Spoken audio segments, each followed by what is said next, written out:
Živjo, z mano je danes Boštjan Batič, ki je predstavnik Cobisa in skrbi za katalog Cobis Plus. Če jaz prav razumem, mogoče tudi najbolj, da kar ti sam poveš, mogoče s čim se ukvarjaš. Ja, dobrodošli pri nas na Izumu, kjer gostimo letošnjo konferenco ZBDS. Na naši stojnici se predstavljamo z produkti, za katere skrbimo. To pomeni Cobis Plus, na eni strani iskalnik po katalogu in pa mobilna aplikacija mCobis, ki nam to olajša tudi na poti, ko nimamo možnosti delati z računalnikom. Ne.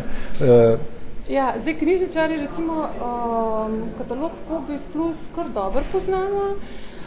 Mobilno aplikacijo se mi zdi mogoče malo manj. Imate kakšne izkušnje, kako recimo pa uporabniki na splošno knjižnic so seznanjeni z vašimi produkti?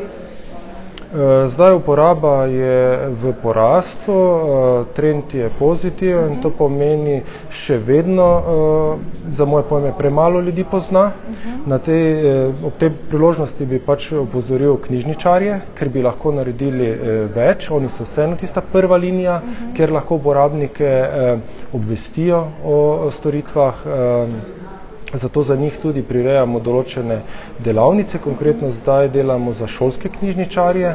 Šolski knjižničarji so zadnji, ki so prišli sedaj večja skupina v sistem Cobis in bi na nek način radi njim približali dodatno te storitve, sodobne rešitve, da bi sami samostojno lažje predstavili to naprej mladim. Ne? Super, ker glih na konferenci se je izkazala, da moramo biti res pozorni na to generacijo Z, ki so zelo seznanjeni z, ali pa recimo živijo z telefoni, YouTube kanali in tako, ne.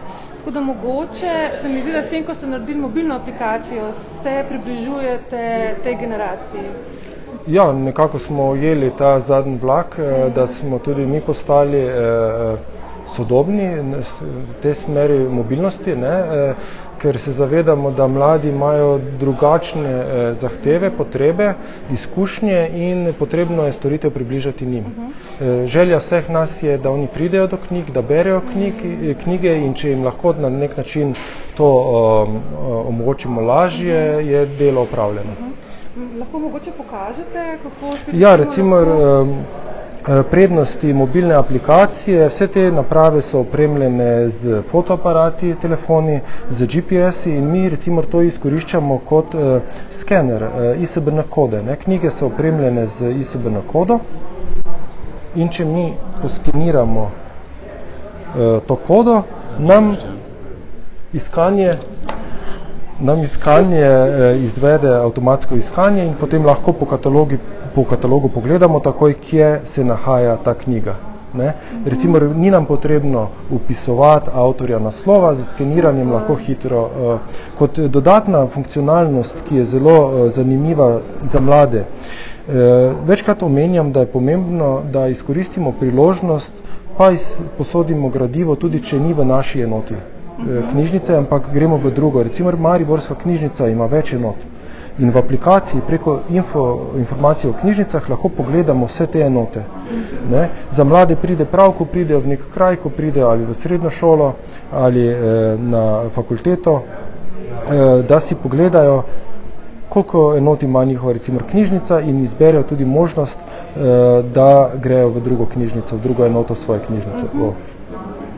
Super, to se mi zdi zelo fajn, da recimo tudi, če gre nekdo v knjigarno, vidi neko knjigo, ki ga zanima, samo pa skanira ISBN in točno dobi podatek, v katerih knjižnici že imajo to knjigo in ki se lahko sposodi. In zelo na hiter način, ne? Z enim klikom lahko tudi opravi rezervacijo. Tako da si dejansko prihrani časa, ne? Tudi to. Ja, super.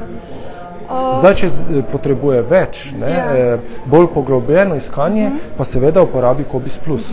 Cobis Plus je napreden iskalnik, ki ga uporabljajo tako uporabniki, končni knjižničari in pa raziskovalci in nam da bolj podrobne informacije, kot jih dobimo lahko na mobilni aplikaciji. Saj tudi namen mobilne aplikacije ni, da ima vse, ampak da je pri roki, ko potrebujemo. A se obetajo recimo kakšne novosti, kar se tiče kataloga. Ne? Zdaj, na tej konferenci se je tudi zelo veliko poudarjalo, da mogoče je treba kataloge posodobiti z večjo povezljivostjo vseh podatkov. Seveda to pomeni, da moramo tudi mi katalogizatorji narediti svoj del, ne? In te podatke nekako bolj narediti dostopne, ampak recimo kljub vsemu, no, se mogoče obeta kakšna sprememba v kratkem, ali pa kaj recimo vi razmišljate, no, da bi bilo dobro? Ja, zdaj večja sprememba, ki bo sigurno integracija Discovery servisov v iskalnik Obis Plus.